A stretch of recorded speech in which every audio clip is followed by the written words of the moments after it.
Buenos días a todos, a todas. Siéntense, por favor.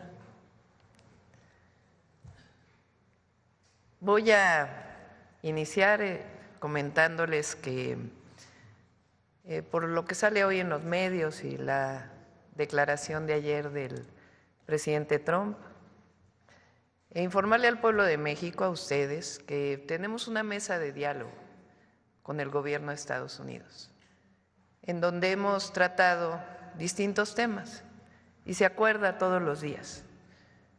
Por ejemplo, en el tema de migración, con respeto a nuestra soberanía y a los derechos humanos, hay acuerdos para la repatriación de nuestros connacionales, si es el caso de la llegada de alguna persona de otra nacionalidad. Todo el tiempo hay acuerdos y hay una mesa permanente. En el tema también de la seguridad se mantiene permanentemente comunicación en el marco de 4 principios que son los principios fundamentales en esta materia, que es la responsabilidad compartida, la confianza mutua, la colaboración y el respeto a nuestra soberanía. Entonces, siempre vamos a mantener el diálogo. Es fundamental en la relación entre México y el gobierno de los Estados Unidos, y hay esta mesa de diálogo. Y tenemos plan A, plan B, plan C para lo que decida el gobierno de los Estados Unidos.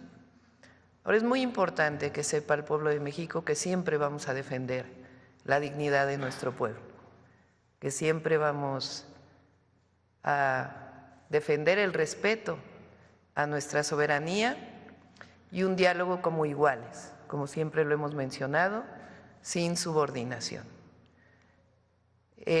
Vamos a esperar, como siempre he dicho, con la cabeza fría, tomando las decisiones, estamos preparados y mantenemos este diálogo. El día de hoy está aquí el secretario de Economía, porque es importante recordar las implicaciones que pudiera tener poner aranceles para la economía de los Estados Unidos, principalmente, para el tratado comercial de los 3 países, para los 3 países, para nuestros pueblos, pero en particular para la economía de los Estados Unidos. Y tenemos otros 2 temas que son muy importantes. El primero es, tenemos un enlace con Martí Batres, que está en Palenque, Chiapas, porque se está inaugurando el Hospital del ISSSTE de Palenque. Él está allá y vamos a tener un enlace. Y también está aquí la secretaria Raquel Buenrostro, porque como quedamos vamos a presentar ya al Congreso la ley de transparencia y los nuevos mecanismos que sustituyen al Instituto Nacional de Acceso a la Información. Entonces, esto es para adelantarles, que sé que van a preguntar sobre este tema, entonces para que tengan esta información. Si quieren hacemos el enlace, después le pediría al secretario Marcelo Ebrard y después a la secretaria Buenrostro y después con gusto contestamos sus preguntas. Adelante, Martí. ¿Cómo está, presidenta de México, doctora Claudia Sheinbaum Pardo? Es para nuestros pueblos, pero en particular para la economía de los Estados Unidos. Y tenemos otros 2 temas que son muy importantes. El primero es, tenemos un enlace con Martí Batres, que está en Palenque, Chiapas, porque se está inaugurando el Hospital del ISSSTE de Palenque. Él está allá y vamos a tener un enlace. Y también está aquí la secretaria Raquel Buenrostro, porque como quedamos vamos a presentar ya al Congreso la ley de transparencia y los nuevos mecanismos que sustituyen al Instituto Nacional de Acceso a la Información. Entonces, esto es para adelantarles, que sé que van a preguntar sobre este tema, entonces para que tengan esta información. Si quieren hacemos el enlace, después le pediría al secretario Marcelo Ebrard y después a la secretaria Buenrostro y después con gusto contestamos sus preguntas. Adelante, Martí. ¿Cómo está, presidenta de México, doctora Claudia Sheinbaum Pardo? Muy buenos días. Buenos días, Martí. Buenos días, nos encontramos en la clínica Hospital del Iste en Palenque, Chiapas, para informarle a usted sobre este arranque de todo el funcionamiento del nuevo equipamiento en el hospital.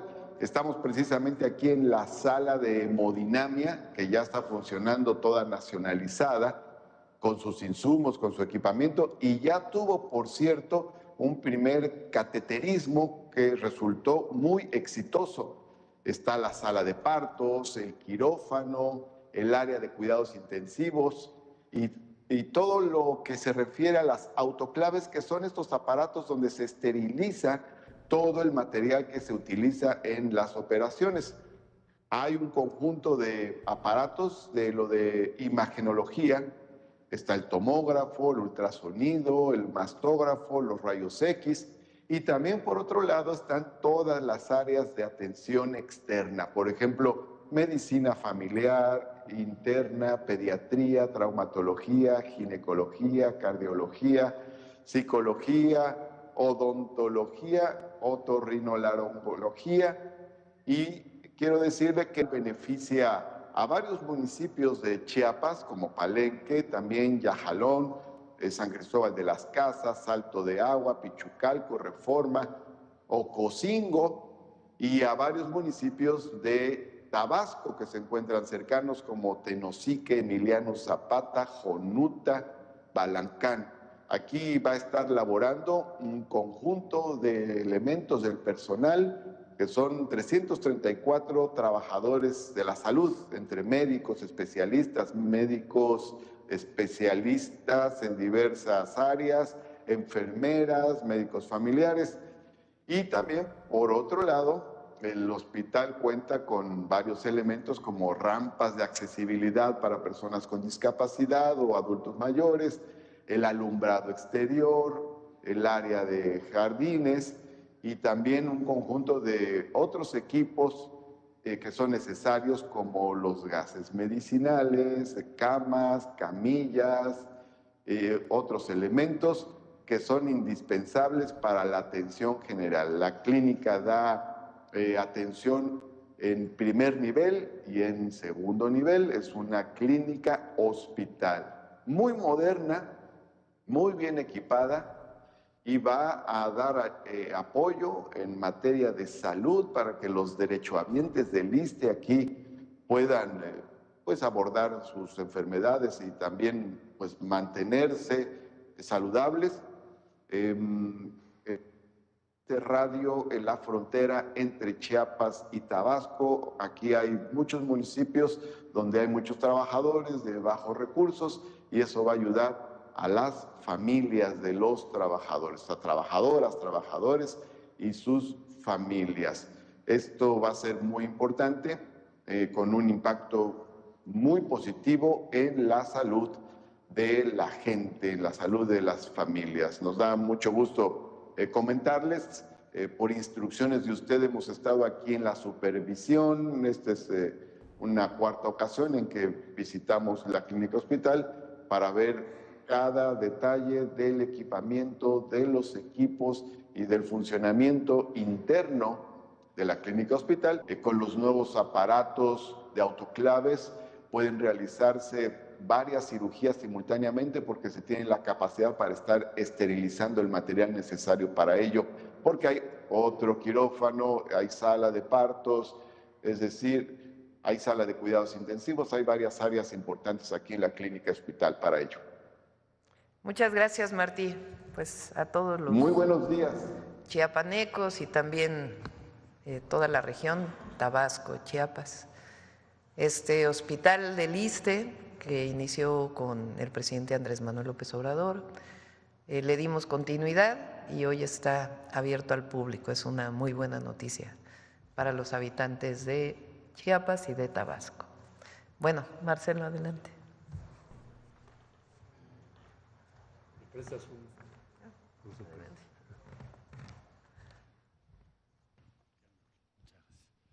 Con su permiso, señora presidenta. Muy buenos días. En alguna ocasión anterior les había yo presentado cuál es el impacto que tendrían las tarifas en general en el comercio entre México y Estados Unidos, y les había yo explicado, compartido, que la principal afectación es a empresas de Estados Unidos. En aquella ocasión hablaba yo de Ford, Stellantis, General Motors. El principal exportador de México a Estados Unidos es General Motors. Ahora les quiero compartir qué es el efecto que suponemos tendría en las familias en Estados Unidos, en el consumidor final.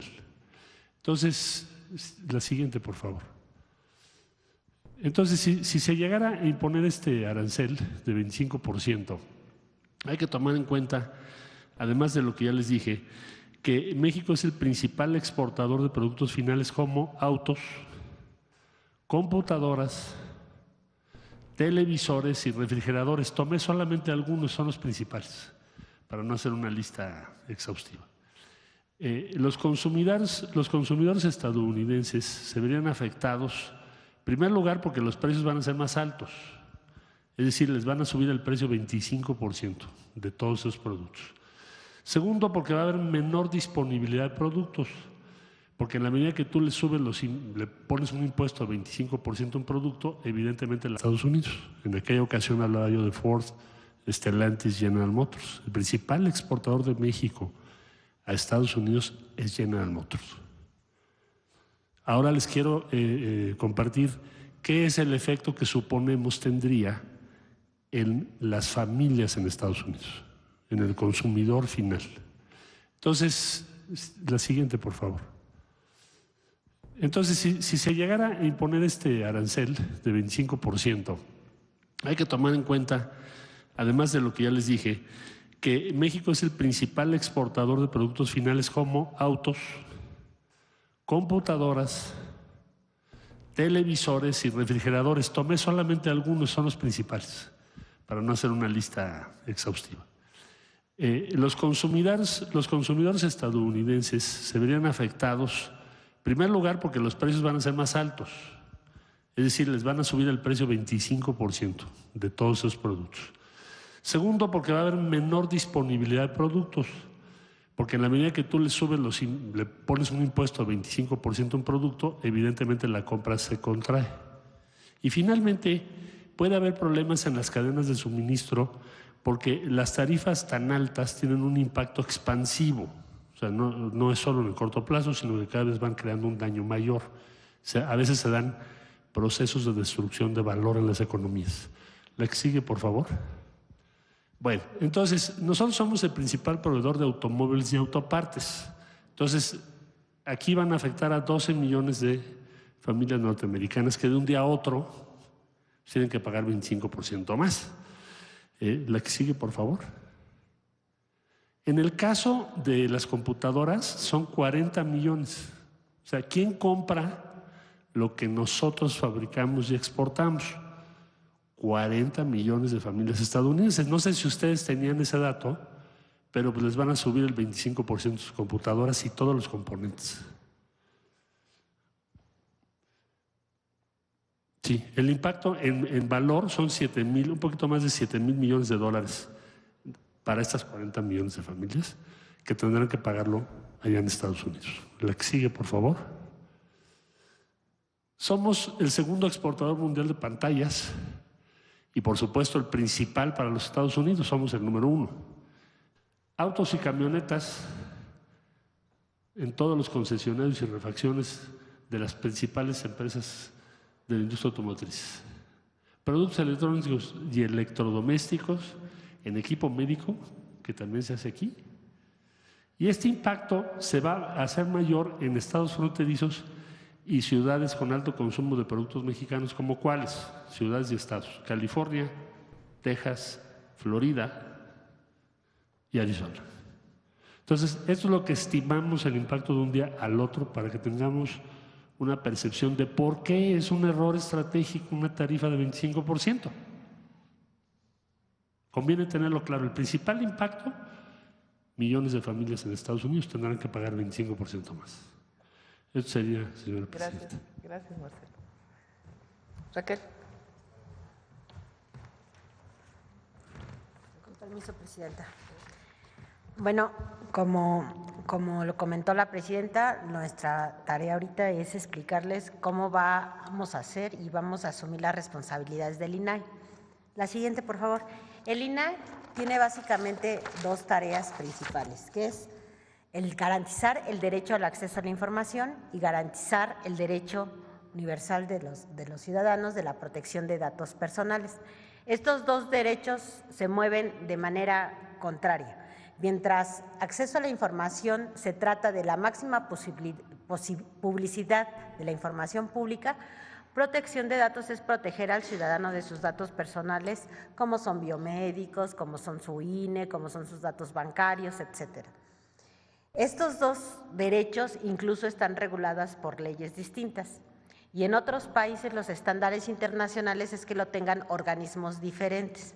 Entonces, la propuesta que nosotros estamos haciendo al capturar el INAI es que la parte de acceso a la información, que es el derecho público a conocer todas las estadísticas y el comportamiento del Estado, de los gobiernos, vaya a un órgano desconcentrado que le vamos a llamar Transparencia para el Pueblo. El caso de protección de datos, desde hace mucho tiempo, desde que apareció aquel IFAI, cuando todavía ni siquiera era el INAI, venía un transitorio en la Constitución que decía la parte de datos personales, sobre todo los que son el derecho al acceso a la información y garantizar el derecho universal de los ciudadanos de la protección de datos personales. Estos dos derechos se mueven de manera contraria. Mientras acceso a la información se trata de la máxima publicidad de la información pública, protección de datos es proteger al ciudadano de sus datos personales, como son biomédicos, como son su INE, como son sus datos bancarios, etcétera. Estos dos derechos incluso están regulados por leyes distintas y en otros países los estándares internacionales es que lo tengan organismos diferentes.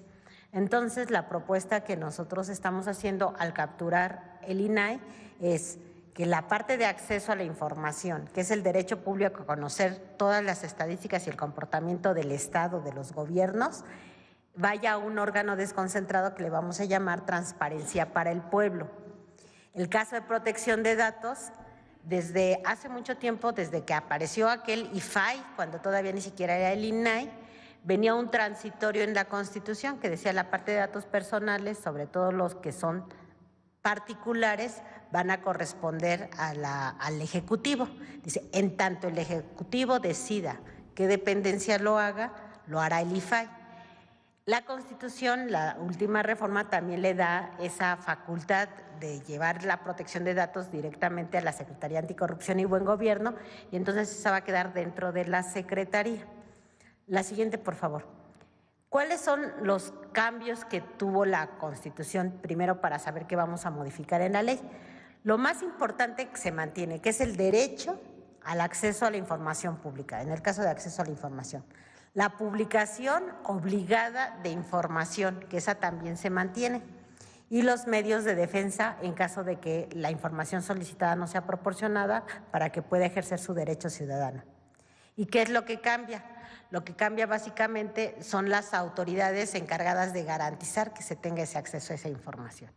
Por ejemplo, a nivel federal, hasta antes de la reforma solo era el INAI, después de la reforma van a aparecer 18 autoridades, que corresponde al Ejecutivo Federal, al Legislativo, al Judicial, a los sindicatos y a todos los autónomos. En el caso local o entidad de mismo garante, a nivel federal ahora vamos a tener 16, decíamos por los poderes legislativo, judicial, los autónomos, partidos políticos, y a nivel local lo mismo. En el caso de datos personales en posesión de particulares, se mantiene lo que siempre se ha mantenido, que es la regulación, y se mantiene a nivel de federal y lo hace la Secretaría de Anticorrupción y Buen Gobierno. La siguiente, por favor. Entonces, en el esquema actual, digamos, estaban permitidos hasta 7 comisionados y obviamente al volverse un órgano menos dispendioso, pues nada más vamos a tener un titular y entonces de 7 pasamos a 1. Hay homólogos en el INAI a nivel que son los que revisaban los municipios, Ahora, en la propuesta de ley nosotros proponemos que sean las autoridades del Ejecutivo local los que ayuden a los municipios, esto es conociendo y sabiendo que los municipios no tienen la infraestructura suficiente ni los recursos, también sean apoyados y arropados, no solo por el Estado, sino también a nivel federal. Y ahorita vamos a decir cómo, que es el siguiente paso, la Plataforma Nacional de Transparencia. La Plataforma Nacional de Transparencia es donde contiene toda esta información de todos los datos que ya se han estado construyendo durante varios años de acceso público.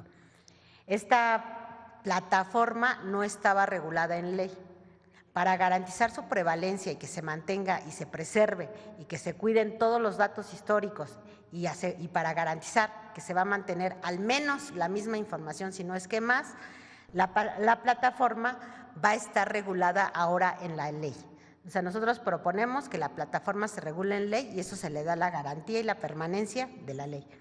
En los medios ha habido aparentemente una preocupación de que si se va a violar o no la información que hay en la plataforma. Nosotros ya estamos en pláticas con los comisionados del INAI y lo que acordamos es que en el caso de la plataforma, cuando nos la entreguen, le vamos a poner un validador criptográfico. ¿Y qué es eso? Es como la huella digital de la base de datos. Es decir, si en algún momento alguien pudiera pensar que se violó la información, se puede hacer una auditoría forense tecnológica para ver si estaba o no estaba desde origen. Entonces, con eso garantizamos que no se pierda nada de la información, que toda la información se mantenga y además que la plataforma continúe porque va a venir en ley. La siguiente, por favor. En el esquema actual, decíamos, el particular puede impugnar las resoluciones del INAI, es decir, si alguien no le da acceso a la información, va al INAI y le dice, oye, yo necesito que esta persona cumpla con su obligación de proporcionar información. En el nuevo esquema, pues como ya no está el INAI, la parte local se va a resolver a nivel local, la parte federal a nivel federal, y en el caso de los recursos federales, en una armonía con el artículo 134 constitucional, toda la información que esté relacionada con recursos federales puede ser atraída o atendida a nivel federal por la Secretaría Anticorrupción y Buen Gobierno. Anteriormente también cuando se iban a la última instancia, digamos, el juicio de amparo se resolvía por jueces administrativos. La nueva ley propone que los juicios de amparo se resuelvan con jueces especializados. ¿Esto qué quiere decir? Muchos de los juicios o de los amparos que se llevaban a cabo cuando se iban a la última instancia con el Poder Judicial, el juez resolvía, pero en términos de procedimiento y no resolvía el fondo. ¿Esto qué quiere decir? Se pedían a lo mejor una información, supongamos que el ciudadano tenía derecho a esa información, en lugar del juez de resolver sobre si tenía derecho o no la información, resolvía sobre si el procedimiento se había hecho bien o mal y reponían el procedimiento en lugar de obligar a entregar la información. Entonces, eso es lo que cambia y nos vamos a la materia que es a que resuelva de fondo. Viendo las estadísticas que tiene actualmente el INAI en sus cargas de trabajo, nosotros identificamos que el 80% actual del trabajo que tiene el INAI va a recaer en la Secretaría Anticorrupción y Buen Gobierno, y todo esto lo podemos atender con el 35% nada más de la estructura que actualmente tiene el INAI. Es decir, vamos a tener un ahorro del 65% en la organización. La siguiente. Otro tema importante que no estaba regulado en ley era la coordinación, en lo que le llaman el Sistema Nacional de Transparencia.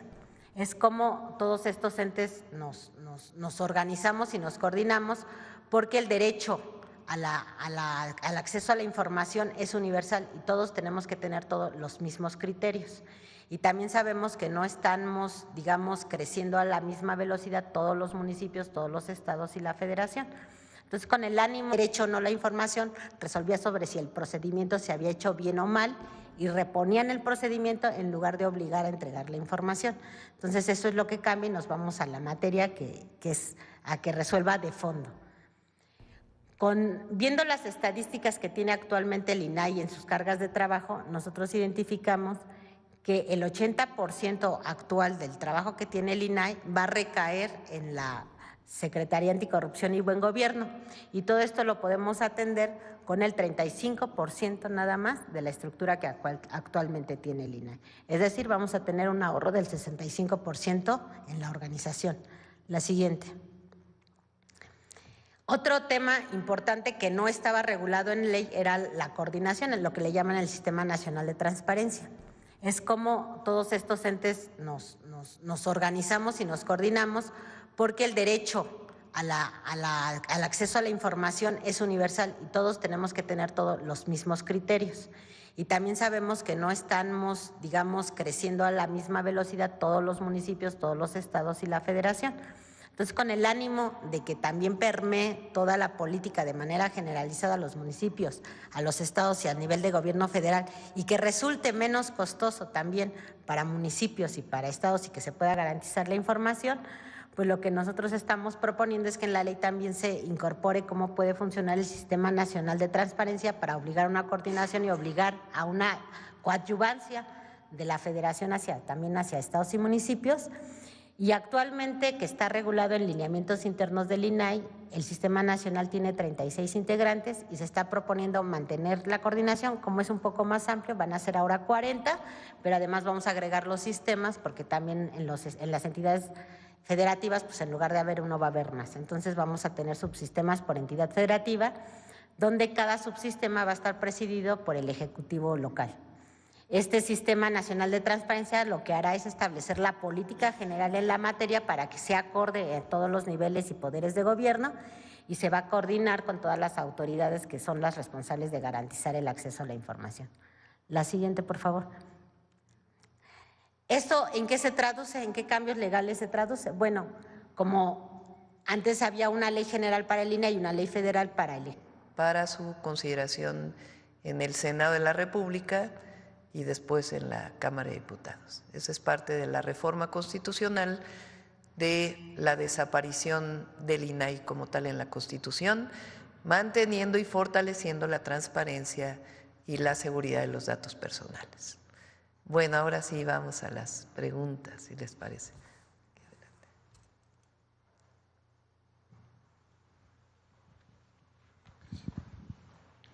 Gracias, Presidenta. Ya tiene un rato que no tomaba la palabra, gracias. Sobre el tema, tenemos todos estos días, quizá desde diciembre, con este anuncio de Donald Trump de los aranceles y el tema migrante, que en mi opinión lo que se veía como en algunos medios como debilidades, hoy resulta que son las fortalezas de la política exterior mexicana, de cómo enfrentar ese tema. En Voces del Periodista le hemos dado seguimiento al tema desde hace rato con nuestros corresponsales en Argentina, en España, y el mismo Rafael Barajas, que ha estado como invitado y colaborador del programa. La pregunta es, ¿cuál es la medida, la métrica o la forma de evaluación cuando dice Donald Trump, queremos que se frene el fentanilo? En cuanto a toneladas, en cuanto al decomiso de armas, en cuanto a la detención de delincuentes, y el periodo que él está estableciendo, porque pareciera que hay la propuesta es muy vaga, incluso ambigua en ese sentido, ¿no? Y si bien aquí hay un estudio de prevención de cuánto afectará en términos económicos, no termina por ser precisa este requisito que está imponiendo Donald Trump. A ver, él ha hablado, y ayer lo comenta en su declaración frente a una pregunta de un reportero, que en particular a Estados Unidos le interesan dos temas. El tema de la migración en la relación México-Estados Unidos y el tema de evitar que llegue fentanilo a los Estados Unidos. Esos son los dos temas. Ayer habló también del tema del comercio, de lo que él llama el déficit comercial con México y también con Canadá. Entonces, ¿qué hemos hecho? Queremos que se frene el fentanilo en cuanto a toneladas, en cuanto al decomiso de armas, en cuanto a la detención de delincuentes, y el periodo que él está estableciendo, porque pareciera que hay la propuesta es muy vaga, incluso ambigua en ese sentido, ¿no? Y si bien aquí hay un estudio de prevención de cuánto afectará en términos económicos, no termina por ser precisa este requisito que está imponiendo Donald Trump. A ver, él ha hablado, y ayer lo comenta en su declaración frente a una pregunta de un reportero que en particular a Estados Unidos le interesan dos temas. El tema de la migración en la relación México-Estados Unidos y el tema de evitar que llegue fentanilo a los Estados Unidos. Esos son los dos temas. Ayer habló también del tema del comercio, de lo que él llama el déficit comercial con México y también con Canadá. Entonces, ¿qué hemos hecho nosotros? Porque esto es muy importante.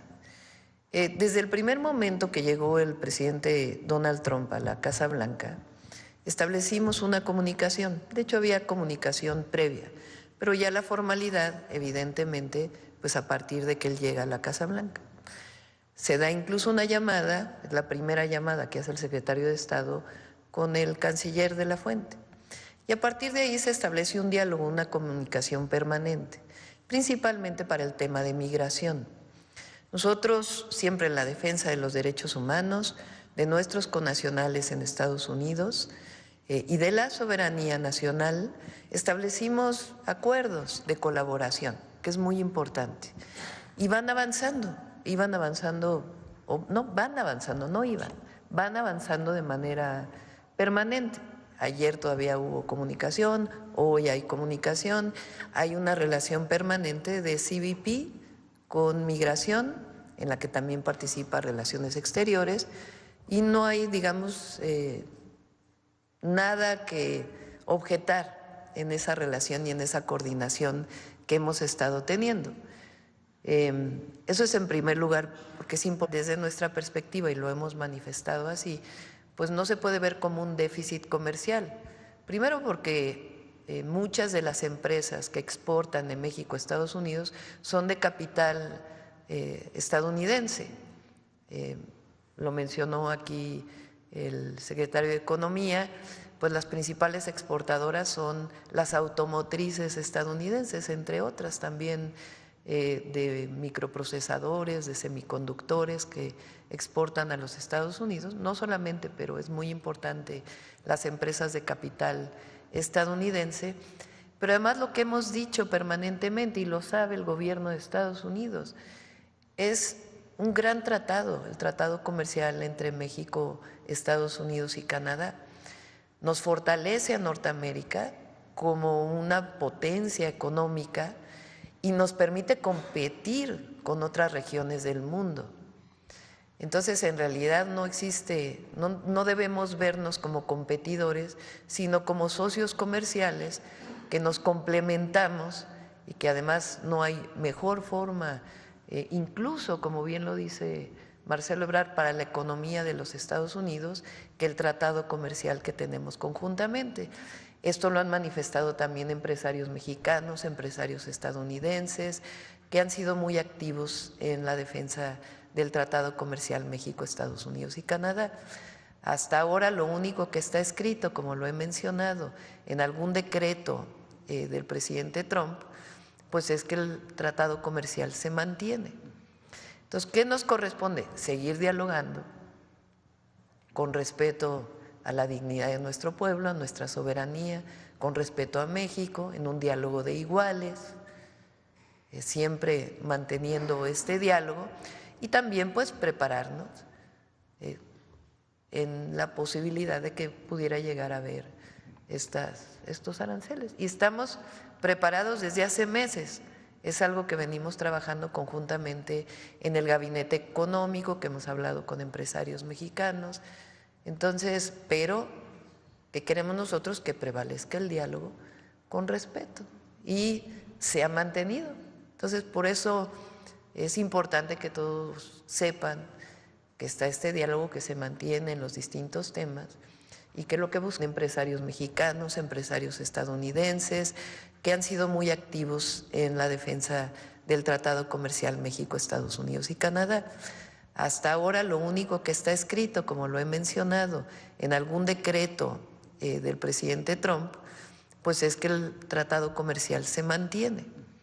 Entonces, ¿qué nos corresponde? Seguir dialogando con respeto a la dignidad de nuestro pueblo, a nuestra soberanía, con respeto a México, en un diálogo de iguales, siempre manteniendo este diálogo y también pues prepararnos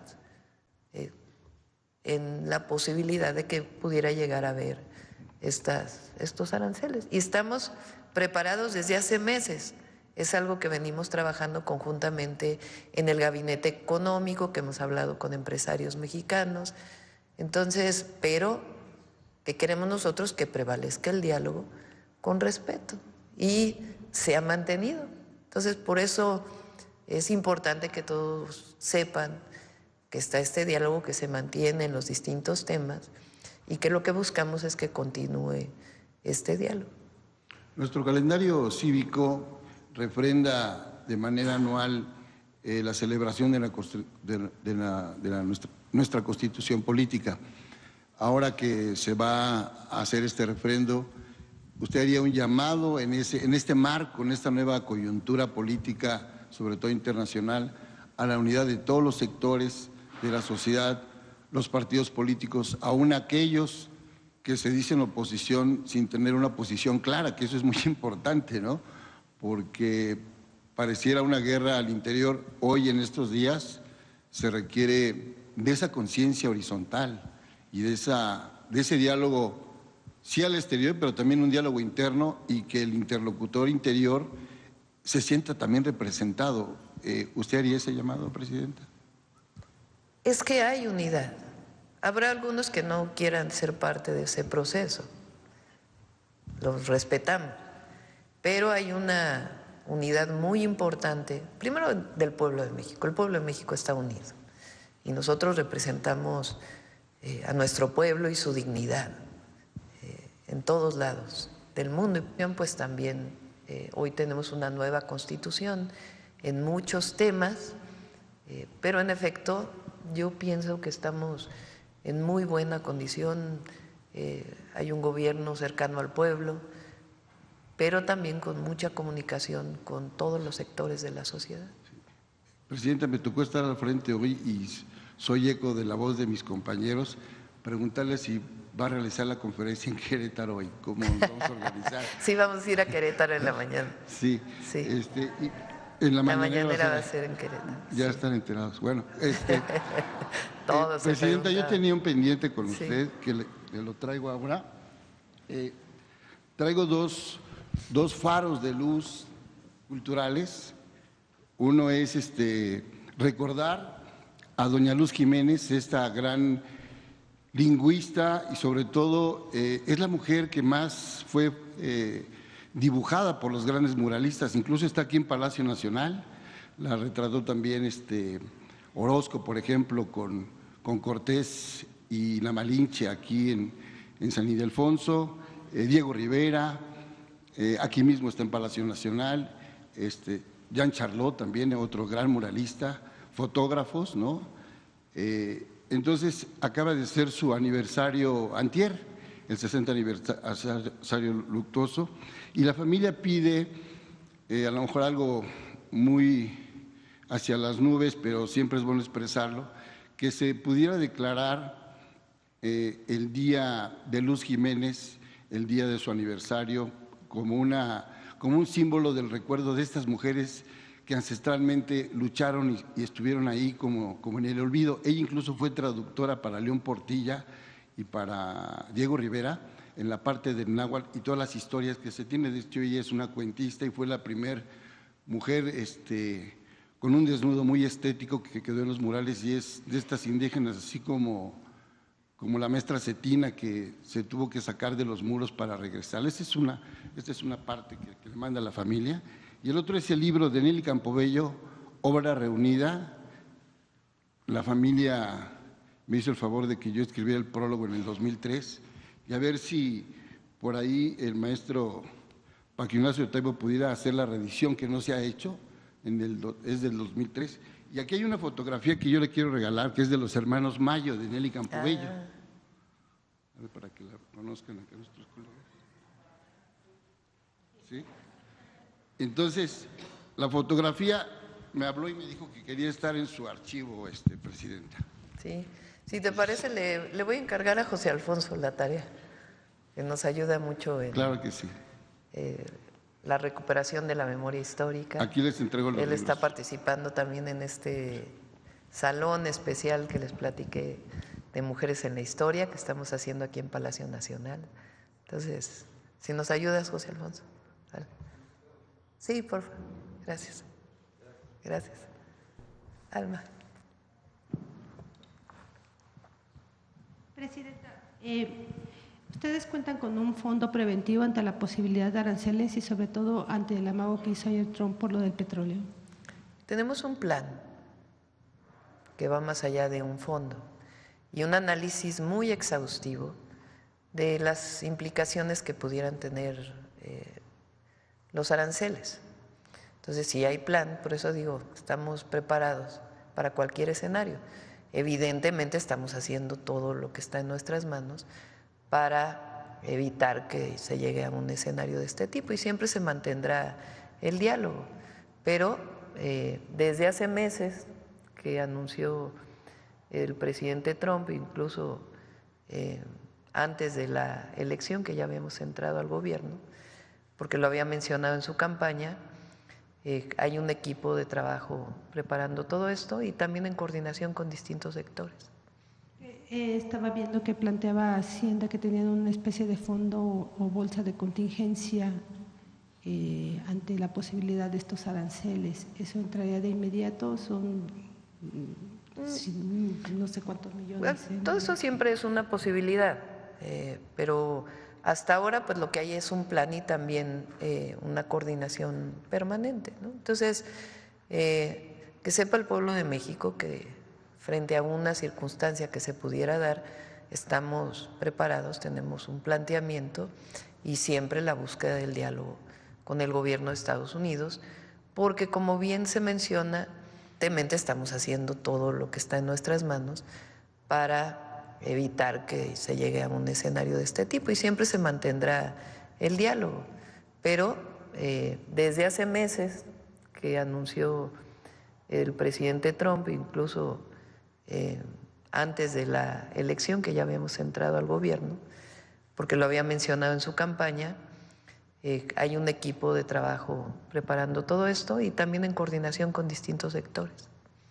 Estaba viendo que planteaba Hacienda que tenían una especie de fondo o bolsa de contingencia ante la posibilidad de estos aranceles. ¿Eso entraría de inmediato? Son no sé cuántos millones. Bueno, todo eso siempre es una posibilidad, pero hasta ahora pues lo que hay es un plan y también una coordinación permanente, ¿no? Entonces, que sepa el pueblo de México que frente a una circunstancia que se pudiera dar, estamos preparados, tenemos un planteamiento y siempre la búsqueda del diálogo con el gobierno de Estados Unidos, porque como bien se menciona, la posibilidad de un arancel pues afecta también mucho la economía de los Estados Unidos y a los estadounidenses. Entonces, por eso estamos preparados, tenemos el plan, pero siempre buscando el diálogo para evitar que pueda haber algo de este tipo. Y si es una decisión que llega a tomar el gobierno de los Estados Unidos, estamos preparados y manteniendo siempre el diálogo. Por otro lado, también en cuanto al presidente Trump, pues anunció que iba a enviar migrantes a Guantánamo. ¿Cuál es su postura ante esta?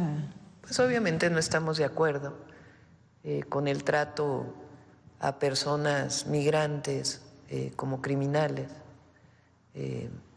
Y nosotros siempre vamos a buscar que prevalezca el derecho internacional y la protección a los derechos humanos. ¿En esa mesa de diálogo se ha hablado sobre este tema en particular? No ha sido necesario, porque como les digo, hay una coordinación en el tema de migración. Que sepan que nosotros lo que ponemos al frente es el respeto de nuestros connacionales y de sus derechos humanos y también la soberanía nacional. Y en ese marco colaboramos, cooperamos, nos relacionamos, estamos en diálogo permanente y hay una muy buena coordinación. No se cierra el caso, eso es muy importante, no está cerrado el caso. Y que se conozcan las razones jurídicas, legales de por qué esta contestación. Y por otro lado, sobre la violencia vicaria, pues es parte de todas las reformas que se plantearon para la protección de las mujeres. Hay muchas formas de violencia, desde la violencia física, la violencia psicológica y este tipo de violencia que tiene que ver con la utilización de los hijos por parte de la pareja para evitar que puedan estar cerca de la madre. Y ahí el Estado mexicano debe proteger siempre el derecho de la niñez por encima de todo y por supuesto de las mujeres. Entonces hay una serie de acciones que tiene la Secretaría de las Mujeres y jurídicas legales de protección siempre a las mujeres y a las niñas y a los niños. ¿Va a investigar a funcionarios que hayan defendido a víctimas, a quienes cometieron este tipo de ilícitos? Pues si hay una denuncia, ahí está la Secretaría Anticorrupción y de Buen Gobierno, o en su caso si hay una denuncia penal, porque está tipificado ese delito. Por ejemplo, en la Ciudad de México está tipificado el delito en el Código Penal, el apoyo siempre a las mujeres. Y nada más por último, Presidenta, hoy se vence el plazo para conocer quienes pasan a la siguiente etapa de evaluación y ustedes tienen que dar también, el comité tiene que dar a conocer hoy cómo lo hará y pues qué opina del proceso de insaculación que ayer hubo en el Senado. Sí, gracias. Pues se va a dar a conocer más tarde por parte del comité. He preferido mantener una independencia y que la decisión sea del comité, que además pues quienes han trabajado más, hay que decirlo, son las 3 mujeres, no por otra cosa sino por razones de salud de los 2 miembros varones del comité.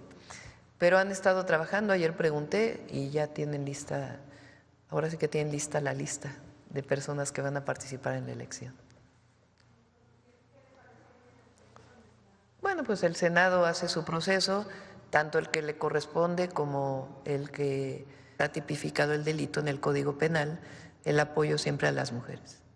Y nada más por último, Presidenta, hoy se vence el plazo para conocer quienes pasan a la siguiente etapa de evaluación y ustedes tienen que dar también, el comité tiene que dar a conocer hoy cómo lo hará y pues qué opina del proceso de insaculación que ayer hubo en el Senado. Sí, gracias. Pues se va a dar a conocer más tarde por parte del comité. He preferido mantener una independencia y que la decisión sea del comité, que además pues quienes han trabajado más, hay que decirlo, son las 3 mujeres, no por otra cosa sino por razones de salud de los 2 miembros varones del comité, pero han estado trabajando, ayer pregunté y ya tienen lista, ahora sí que tienen lista la lista de personas que van a participar en la elección. Bueno, pues el Senado hace su proceso, tanto el que le corresponde como el que fue orientado por el Tribunal Electoral, derivado de el cierre de la participación de la Comisión de la Corte. Acá.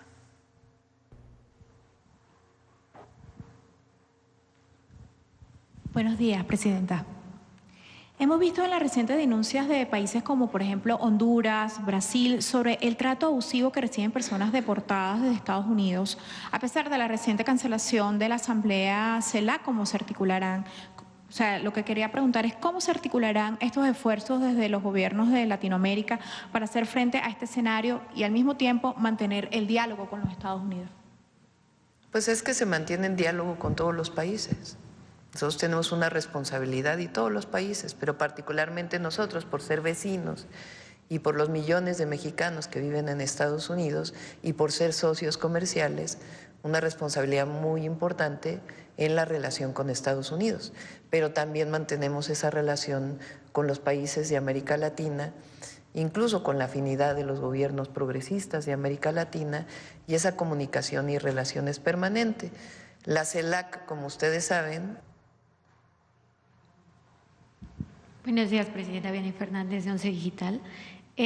Primero, el tema económico es uno de los que más ha causado interés desde el cambio de gobierno en Estados Unidos. El día de ayer el subsecretario de Hacienda, Edgar Amador, señalaba ciertos datos, la recaudación histórica, el 14.6% del Producto Interno Bruto, también el mismo dato que usted daba, el de desempleo a la baja, ¿no? La tasa histórica que se registró, la inversión extranjera directa también en niveles históricos, y a partir de estos datos decía, bueno, no hay riesgo de recesión. Su mensaje, Presidenta, sobre este tema, sobre todo ante la narrativa de quienes cuestionan estos indicadores económicos. A ver, otra vez, porque no… Su mensaje a la población, Ajá. Para quienes cuestionan estos indicadores económicos e insisten en que podría haber recesión. Pues la economía mexicana es muy fuerte. Lo vemos en los distintos indicadores. Los indicadores, muchos son del Banco de México y muchos son del INEGI, es decir, organismos autónomos, no son datos del propio gobierno. Como el dato que dimos ayer de desempleo, que México es el país que menos desempleo tiene, incluso por encima de Japón, de acuerdo con los datos internacionales y con la publicación del INEGI.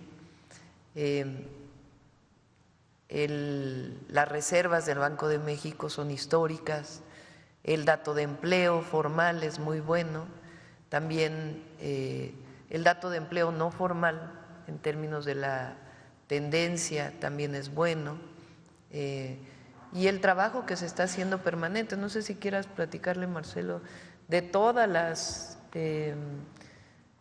los diálogos que se han tenido, el portafolio de inversiones que hay para nuestro país.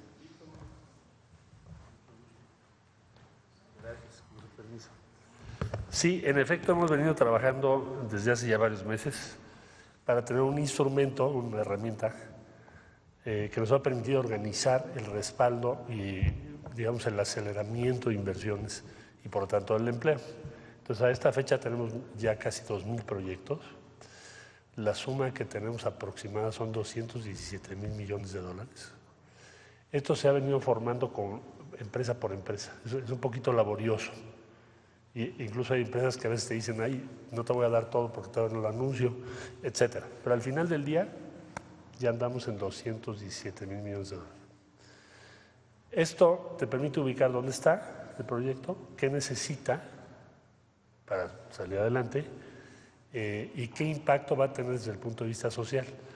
Requerimientos de vivienda, capacitación o entrenamiento especializado en cada una de las regiones del país, en cada uno de los corredores que fijó la presidenta desde un inicio, desde campaña, que organizan toda la labor. Pero en resumen, el fondo del asunto es, estamos trabajando empresa por empresa. A eso hay que agregar que ya cada empresa te está diciendo qué va a sustituir de lo que hoy importa, porque a la presidenta le preocupa mucho eso, que se aumente el contenido nacional. Es decir, que no importemos tantas cosas de fuera si lo podemos hacer aquí. ¿Por qué tienes que estar importando unos botones y comprarlos en Walmart que cruzaron un océano si los podemos hacer aquí? O un textil, o en fin, sin fin de artículos. Entonces, 2,000 proyectos, 217,000 millones de dólares, y eso significa la inversión ya programada 2025, 2026, 2027, 2028, 2029 y 2030 por parte de las empresas con las que estamos trabajando. ¿Sí, de acuerdo? ¿Puedo aprovechar de una vez a la secretaria? Secretaria, rápidamente. Sí. Si hablamos de aranceles, ¿qué mecanismos de protección tiene México en el marco del TEMEC y si México podría hacer valer precisamente estos mecanismos? Bueno, tenemos todos los mecanismos de solución de controversias. Primero, vamos a ver si, como dice la presidenta, se los van a poner, porque hasta ahora pues no es así. ¿Qué es lo que tienes hoy en las disposiciones del presidente Trump? Que se va a iniciar el proceso de revisión del tratado. Si no tuviese interés en el tratado, pues no habría emitido esa orden ejecutiva. Entonces, vamos a esperar, no voy a especular, pero hemos venido preparándonos y debo decir, cada semana hay una reunión que encabeza la presidenta sobre este tema, o sea, aranceles y negociación de tratado, y lo que México va a poner sobre la mesa. Y eso ya está. Entonces, bueno, Hasta el día de hoy, lo que tenemos por escrito como orden ejecutiva del presidente de los Estados Unidos es que se va a iniciar la revisión del Tratado de Libre Comercio, como está previsto en la ley, y solicitó a sus áreas una evaluación sobre el mismo tratado, cosa que también aquí nos han pedido, y bueno, eso es lo que tenemos hasta el día de hoy. Ya si vienen otras cosas, pues entonces ya te contesto sobre lo que vaya pasando. Okay. Gracias. Presidenta. Sí. Ahorita aprovechando el enlace con el director del ISSSTE, en el 11 a Jorge Armando Rocha y a mí, una servidora, la semana pasada el director Martí Batres nos comentaba que dentro de estos esquemas de corrupción que encontraron en el instituto había una fundación del ISSSTE en el que mucha gente de anteriores administraciones pedían incluso aportaciones, entre comillas, voluntarias, o incluso hasta instalaron cafeterías, ciertos negocios al interior de los hospitales a través de esta fundación y que evidentemente los recursos pues no terminaban en el instituto. Entonces, preguntarle cómo va este esquema también de saneamiento en el instituto y si ya se interpusieron denuncias penales por este esquema de la supuesta fundación. Lo que hacemos primero en la revisión y de encontrar un elemento de corrupción es acudir a la parte administrativa y, si es el caso, a la parte penal. Entonces, la administrativa es con la Secretaría Anticorrupción y Buen Gobierno y la secretaria pues ahora nos puede informar cuáles son los mecanismos de sanciones administrativas y, si es el caso, pues se presenta la denuncia penal ante la Fiscalía General de la República. Entonces, como hemos presentado aquí, hemos encontrado casos en el Infonavit que son previos a la entrada del presidente López Obrador y algunos que tienen que ver con otras representaciones que no son las gubernamentales. Y por otro lado, en el ISSSTE pues se encontró estos abusos de la utilización sobre todo del nombre del ISSSTE frente a organismos privados. Entonces, en todos los casos se presentan denuncias administrativas y, si es el caso, penales. Okay. No sé si quieres platicarles, Raquel, casos de una denuncia de acto de corrupción.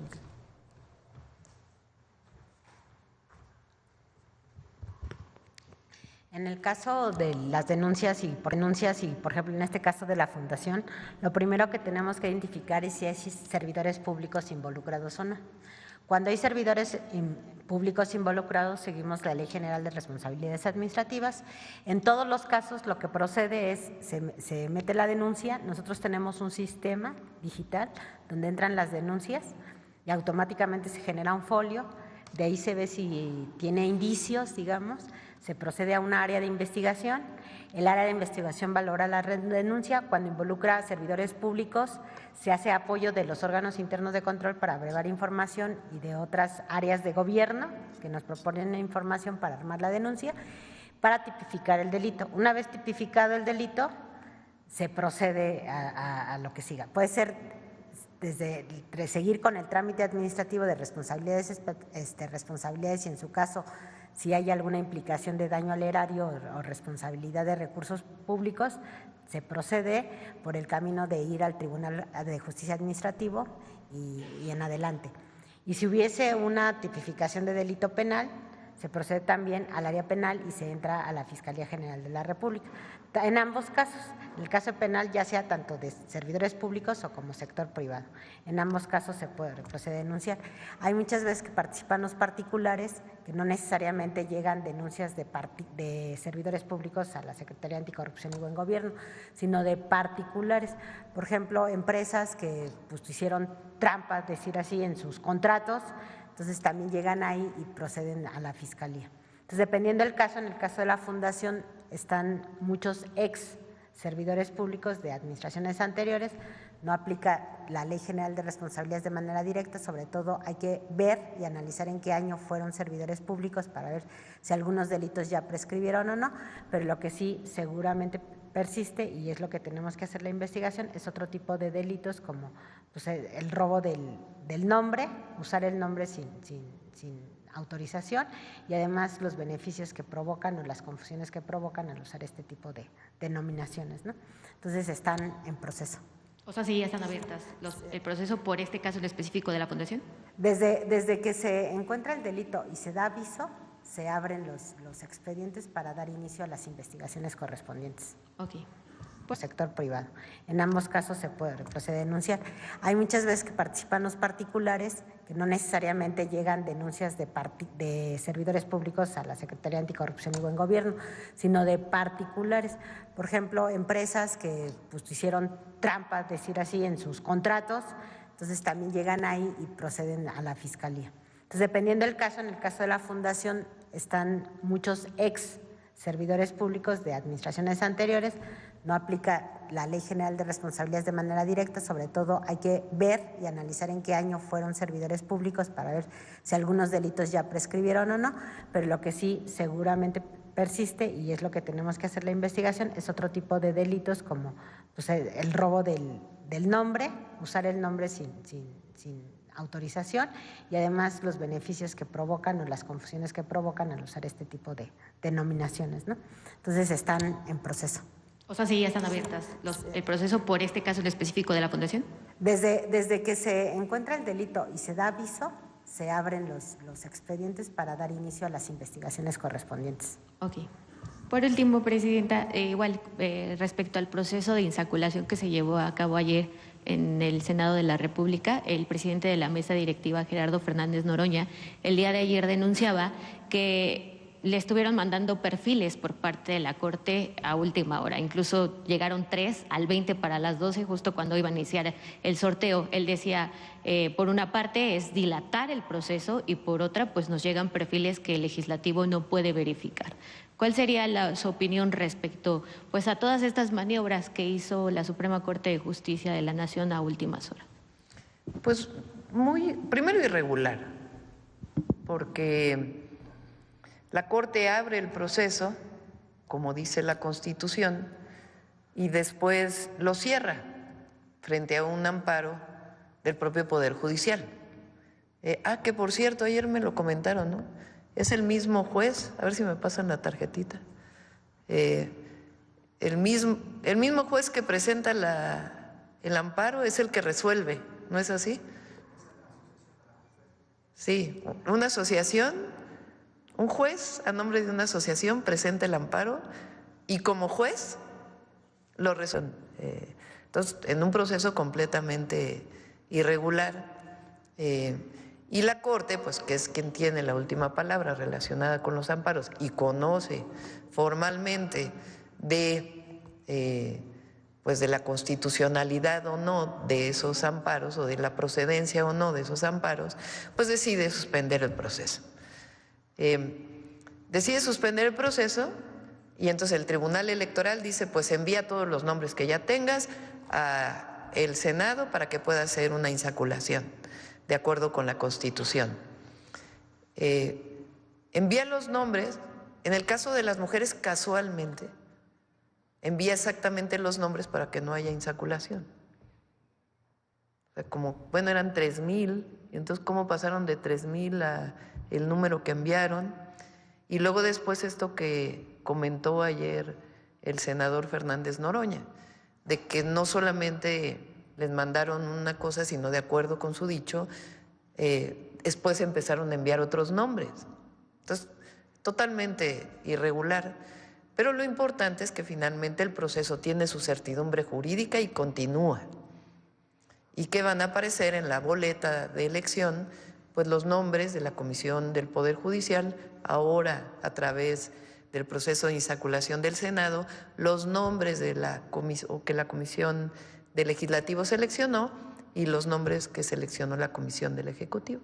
Entonces, el proceso sigue y el INE pues ya tendrá que seguir informando a partir de la publicación de estos nombres o de la entrega de estos nombres al INE, cómo continúa todo este proceso y también los lineamientos para ver, por ejemplo, quién puede convocar al voto, cuáles son los mecanismos de difusión de los candidatos y candidatas a los distintos puestos de elección. Todos esos mecanismos, pues ya ahora, a partir de febrero, le corresponden al Instituto Nacional Electoral.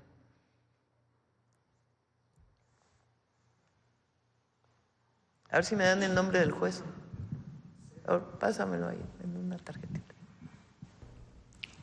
Señora Presidenta de la República, Claudia Sheinbaum Pardo, antes que nada, deseo todo lo mejor para usted y sus seres amados. 124,130 votos, mientras que el candidato opositor del PRI, del PAN y del PRD, con mentiras y con su guerra sucia, solo logró obtener 1.145.821 votos. Y solo por escasos 21.691 votos no se alcanzó el 1.000.000 de votos de diferencia. La intensidad de la guerra sucia contra la candidata gobernadora de la coalición Morena PT, Partido Verde, Rocío Nale García, solo se comparó a la guerra sucia que a nivel nacional dedicaron al presidente Andrés Manuel López Obrador y a usted misma como candidata presidencial a través del mensaje que hicieron viral AMLO narcopresidente y que posteriormente la candidata presidencial del PRIAN, que no vale la pena invocar su nombre, en el segundo debate presidencial acusó que usted era candidata de un narcopartido, como calificó a Morena, comprometiéndose a castigar a los delincuentes y a terminar con la extorsión, sin tomar en cuenta que su hermana, Jacqueline Maldinelli Gálvez Ruiz, por esa fecha llevaba casi 12 años de encarcelamiento en el penal de Santa Marta por el delito de secuestro, aunque finalmente el 29 de octubre del 2024 la Sala Especializada del Tribunal Electoral del Poder Judicial de la Federación confirmó que la candidata presidencial del PRIAN incurrió en calumnia al referirse a Morena como narcopartido en el segundo debate presidencial, por lo que ordenaron imponer las sanciones correspondientes sin que se diera detalles de la misma hasta la fecha. Acusó que usted era candidata de un narcopartido, como calificó a Morena, comprometiéndose a castigar a los delincuentes y a terminar con la extorsión, sin tomar en cuenta que su hermana, Jacqueline Maldinelli Gálvez Ruiz, por esa fecha llevaba casi 12 años de encarcelamiento en el penal de Santa Marta por el delito de secuestro, aunque finalmente el 29 de octubre del 2024 la Sala Especializada del Tribunal Electoral del Poder Judicial de la Federación confirmó que la candidata presidencial del PRIAN incurrió en calumnia al referirse a Morena como narcopartido en el segundo debate presidencial, por lo que ordenaron imponer las sanciones correspondientes sin que se diera detalles de la misma hasta la fecha. En Veracruz, la radio, la televisión, la prensa escrita y digital, en su mayoría, se pusieron al servicio del candidato a gobernador del PRIAN, que trató de ganar votos con su eslogan del veracruzano de verdad, prometiendo a reconocidos columnistas y dueños de esos medios de comunicación millonarios convenios de publicidad, contratos de obra pública, cargos en el gabinete para sus hijos y esposas, regalos de camionetas de lujo con choferes y guardias de seguridad, así como viajes al extranjero a cambio de que escribieran todas las mentiras y difamaciones contra Rocío Nale y su familia, que mandó a difundir a través de un testaferro de nombre Arturo Castañeco Couturier, quien ha sido denunciado por la gobernadora de Veracruz, Rocío Nale, por diversos delitos, denuncia que hasta la fecha de haber tomado posesión, que este día se cumple como la primera mujer gobernadora de Veracruz, Rocío Nale García.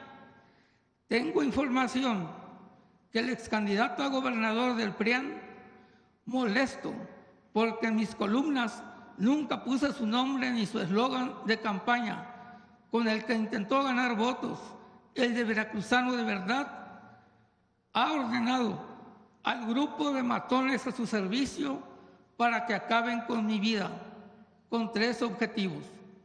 El primero, para paliar su rabia y su impotencia por haber perdido la gubernatura en el 2018 frente a Cuitláhuac y en el 2024 frente a Rocío Nale García.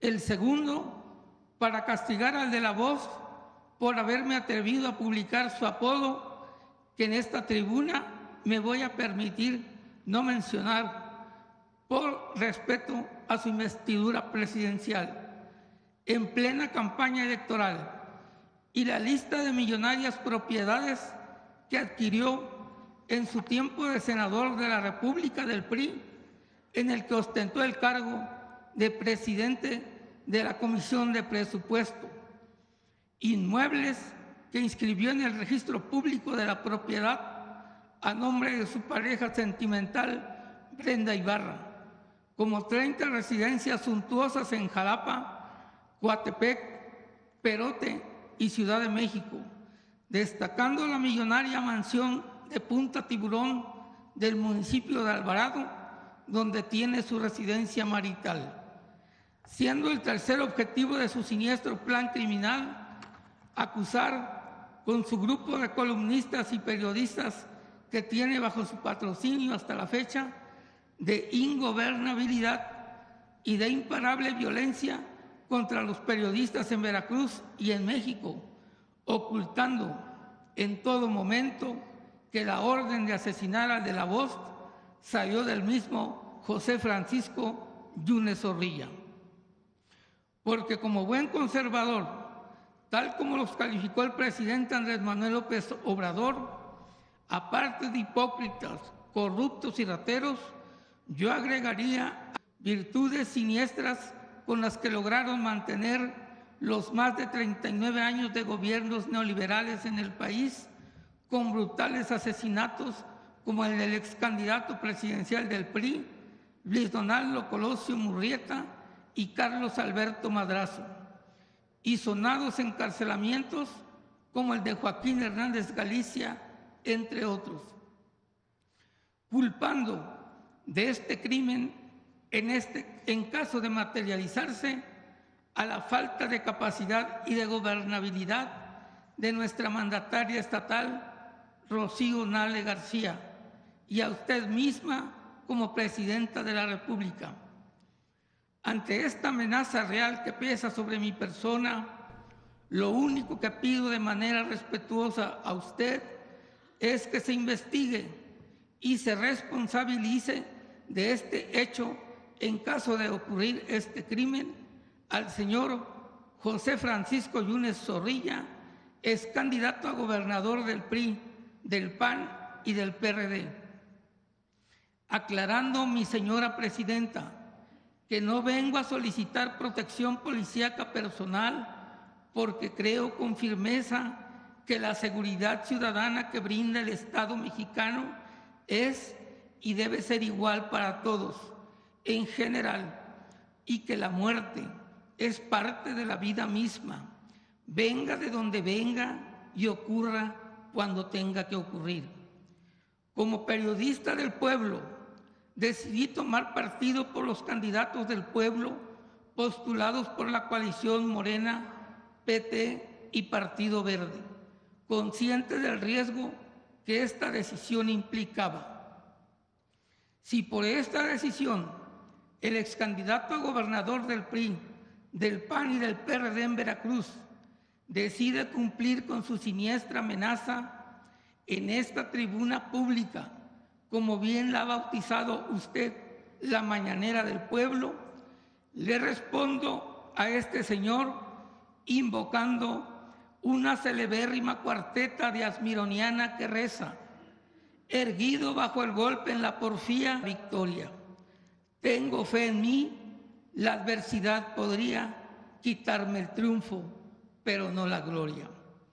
Agradezco a usted y a su alta investidura presidencial que me haya permitido exponer esta situación que para mí era urgente y prioritario dar a conocer de manera pública en esta mañanera del pueblo. Muchas gracias y que Dios la bendiga. Finalizo reiterando lo que 35.924.519 mexicanos pensamos al momento de acudir a las urnas el pasado 2 de junio para votar por usted. Es un honor estar con Claudia hoy. Gracias. Muchas gracias. De todas maneras, qué bueno que haces esta denuncia aquí en la mañanera del pueblo, pero es importante que podamos estar cerca de ti. Entonces, si no lo permites, pues que Paulina se acerque ahora contigo, terminando la mañanera, para poder platicar y agradecer que hagas esta denuncia, pero siempre nuestra obligación es, frente a un posible riesgo de un periodista, siempre la protección, y para eso está el mecanismo. En otro tema, señora Presidenta de México, Claudia Nada más Sheinbaum. un favor, que seamos breves porque hay dos compañeros. A nombre de la emblemática zona indígena de Papantla, el corazón del Totonacapan, la tierra de los mundiales voladores que en la reciente Feria Internacional de la FILU en Madrid acompañaron a Nuestra Señora Gobernadora Rocío Nale a promover el turismo para poner a Veracruz de moda, donde obviamente se impusieron con sus participaciones a pesar de que no pudieron surcar por los aires, desafiando la fuerza de la gravedad. La tierra de la aromática vainilla que no solo perfuma a Papantla, sino al mundo entero. La tierra de la joven indígena Ángela Olazarán Laureano, ganadora del premio de la mejor estudiante del mundo, reconocimiento ganado apenas el año pasado, cuando cursaba el tercer año de preparatoria del CONALEP de Papantla. Y quien... Frente a un posible riesgo de un periodista, siempre la protección, y para eso está el mecanismo. En otro tema, señora Presidenta de México, Claudia Sheinbaum. Nada más un favor, que seamos breves porque hay dos compañeros. A nombre de la emblemática zona indígena de Papantla, el corazón del Totonacapan, la tierra de los mundiales voladores que en la reciente Feria Internacional de la FILU en Madrid acompañaron a Nuestra Señora Gobernadora Rocío Nale a promover el turismo para poner a Veracruz de moda, donde obviamente se impusieron con sus participaciones a pesar de que no pudieron surcar por los aires, desafiando la fuerza de la gravedad. La tierra de la aromática vainilla que no solo perfuma a Papantla, sino al mundo entero. La tierra de la joven indígena Ángela Olazarán Laureano, ganadora del premio de la mejor estudiante del mundo, reconocimiento ganado apenas el año pasado, cuando cursaba el tercer año de preparatoria del CONALEP de Papantla, y quien apenas este jueves 30 de enero se confirmó la aprobación de nuestros diputados locales de Veracruz para entregarle el Premio Estatal de la Mujer 2025. Me permito hacer a usted, en este año dedicado a las mujeres indígenas del país, la petición respetuosa para que usted, como una mujer científica y como nuestra Presidenta de México, autorice la creación del Instituto Politécnico Nacional Campus Papantla con todas las carreras universitarias presenciales. El ambicionado proyecto universitario tiene toda la viabilidad del mundo. El gobierno municipal de Papantla adquirió para esta universidad un terreno de 25 hectáreas, construyó una moderna carretera y un puente para acceder al predio. El Instituto Politécnico Nacional construyó 4 o 5 edificios Sin embargo, por razones de cambio de gobierno federal y estatal, lo que sería el Instituto Politécnico Nacional Campus Papantla solo se convirtió en un centro de innovación e integración de tecnologías avanzadas, y las pocas carreras que se imparten son en línea, por lo que la plantilla escolar y docente es escasa y los grandes edificios lucen vacíos como elefantes blancos. A nombre de miles de mujeres indígenas de Alto Tonacapan, de la Sierra, del Llano y de la costa de Papantla, solicito a usted de la manera más respetuosa para que nos ayude a que se autorice el Instituto Politécnico Nacional Campus Papantla, que tiene listas 25 hectáreas y gigantescos edificios para convertirse en la universidad más importante del norte e inclusive de todo el estado de Veracruz. Los astros se alinean para que esta justa petición de nuestras niñas y jóvenes indígenas se haga realidad, pues hoy no solo tenemos a una científica como nuestra presidenta de México, Claudia Sheinbaum Pardo, quien en solo 4 meses ha logrado imponer su nuevo estilo de gobierno, cercano al pueblo y pendiente de sus necesidades, tal como se comprometió en campaña para consolidar el segundo piso de la Cuarta Transformación que inició nuestro querido presidente Andrés Manuel López Obrador. Y en Veracruz también tenemos a una gran mujer como nuestra gobernadora, Rocío Nale García, quien ha dado excelentes resultados a solo 2 meses de haber iniciado su gobierno en beneficio de miles de jóvenes y de veracruzanos en general. En el tema educativo, la señora gobernadora Rocío Nale canceló los pagos de inscripción de todos los institutos tecnológicos y universidades tecnológicas del Estado, pagos de inscripción interinstitucionales de cuidados en la Secretaría de Mujeres. Saber su opinión sobre esta articulación y cuáles serían los siguientes pasos, además del inicio de operaciones de los CESIS. El Sistema Nacional de Cuidados consiste, digamos, de varios ejes que vamos a desarrollar. Uno, hay muchas acciones que hace el gobierno que deben ser incorporadas a este Sistema Nacional de Cuidados. Por ejemplo, la propia pensión adulto mayor puede considerarse parte del Sistema Nacional de Cuidados. ¿Qué es el Sistema Nacional de Cuidados o por qué se forma? El objetivo es que las mujeres que siempre nos hemos dedicado a los cuidados podamos tener una actividad fuera del hogar a partir de que el Estado asume una serie de responsabilidades compartidas, además de la responsabilidad que tiene que hacer la pareja. Entonces, tenemos este Sistema Nacional de Cuidados que agrupa distintas acciones que ya hace el gobierno. Y por otro lado, el planteamiento del nuevo sistema o de nuevas acciones para el Sistema Nacional de Cuidados, pues es esencialmente los centros de educación y cuidado infantil, por lo pronto, que están planteados de inicio para mujeres de la maquila y también para mujeres, niños y niñas jornaleros agrícolas. Entonces, por lo pronto es ahí, pero la idea es que todo el gobierno participe en este proceso. Bueno, lo dejamos ahí. ¿Una más quieren? Ya, para cerrar. Les doy 2 minutos antes de Suave Patria. A ver, tú ya preguntaste atrás. A ver, allá atrás.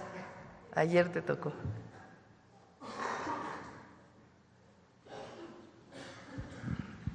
Gracias, presidente. Buenos días. Judith Sánchez Reyes, de Perspectivas MX. Preguntarle sobre esta situación que está sucediendo en algunos institutos nacionales de salud. Algunos han manifestado su preocupación por la reducción en el presupuesto para este año. Un ejemplo de ello, el de cardiología, que tendrá 245.4 millones de pesos menos, es decir, el 11.9%, por lo que su director de cuidados, pues es esencialmente los centros de educación y cuidado infantil, por lo pronto, que están planteados de inicio para mujeres de la maquila y también para mujeres, niños y niñas jornaleros agrícolas. Entonces, por lo pronto es ahí, pero la idea es que todo el gobierno participe en este proceso. Bueno, lo dejamos ahí. ¿Una más quieren? Ya, para cerrar. Les doy 2 minutos antes de Suave Patria. A ver, tú ya preguntaste atrás. A ver, allá atrás. Ayer te tocó.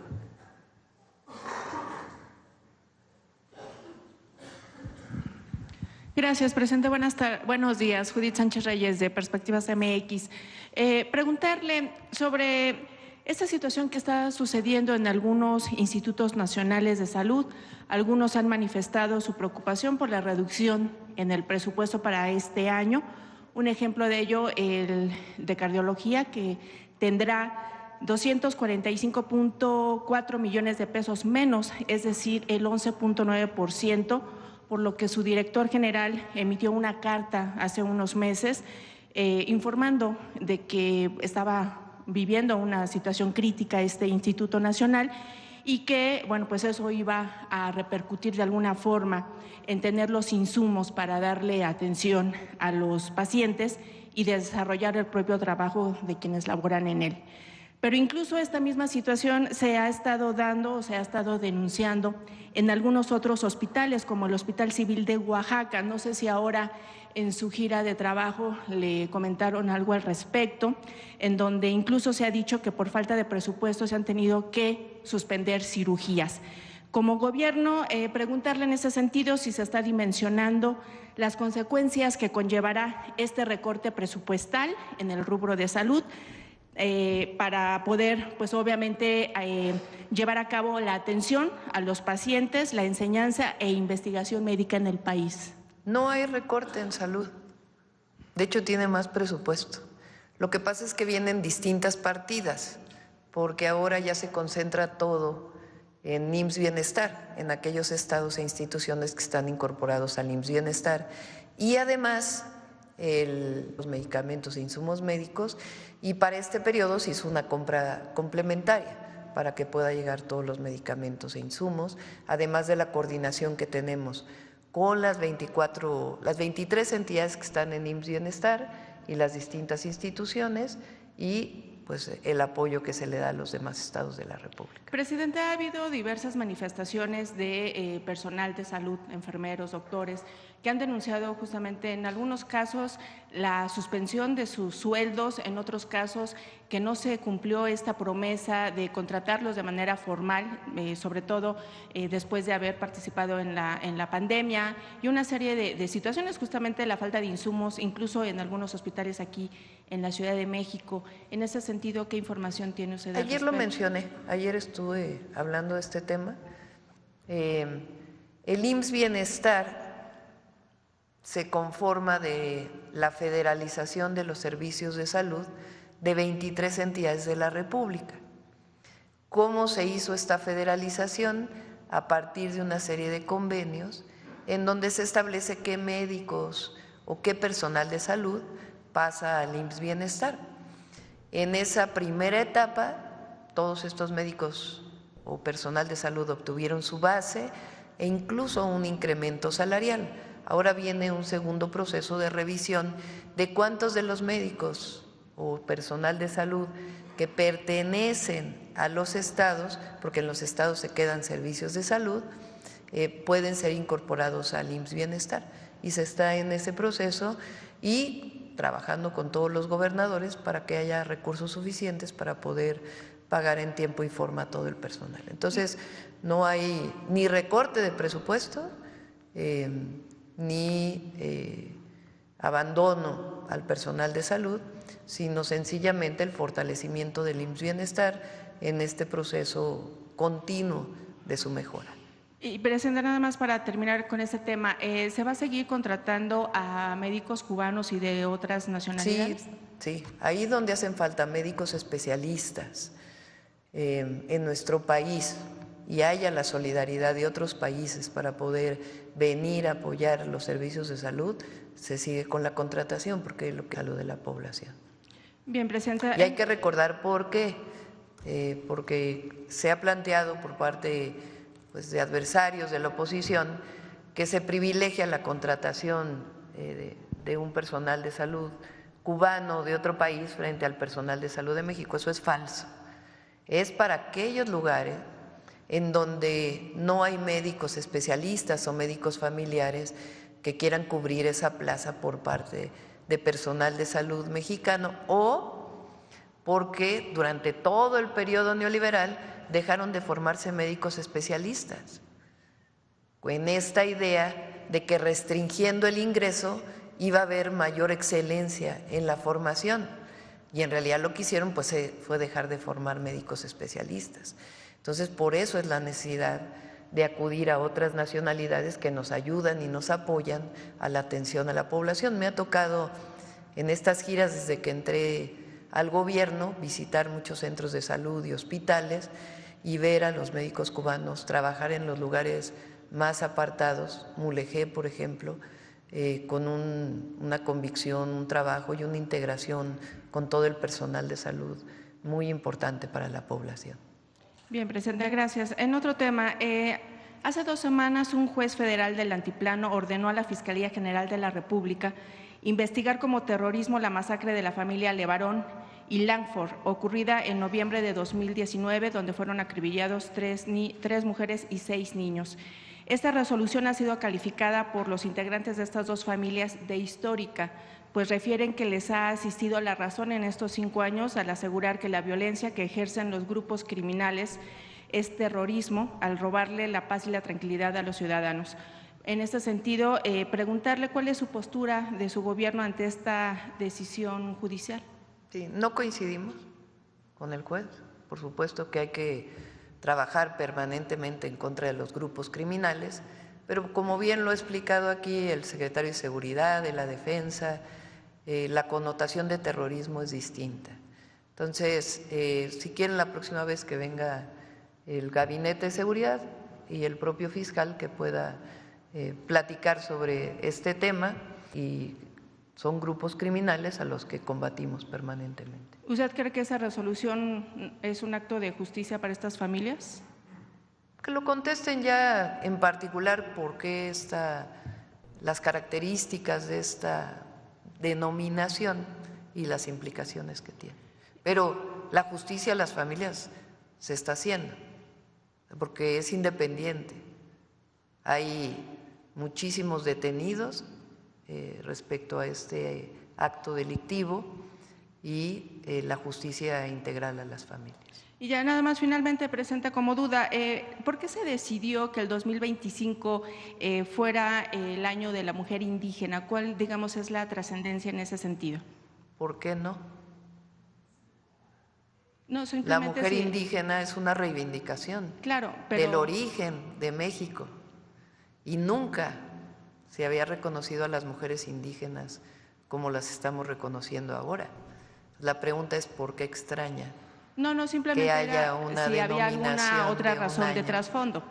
Sí, nada ¿cómo más no? Una razón histórica de justicia social, de justicia para las mujeres indígenas, que han sido históricamente las más discriminadas y las menos reconocidas. Y ahora estamos reivindicando a todas las mujeres, y de inicio a quien tenemos que reconocer es a la mujer indígena, que durante años quedó olvidada en nuestra historia. Entonces, esa es la razón. Más bien la pregunta es, ¿por qué extraña que nombremos a 2025 año de la mujer indígena? No fue extraña esa presencia, simplemente el saber si había, además de ese reconocimiento que usted ha venido manifestando, había alguna otra razón, simplemente. Sí, no es necesaria otra razón. La razón de la reivindicación de las mujeres indígenas es suficiente. Gracias a todos y a todas, buenos días.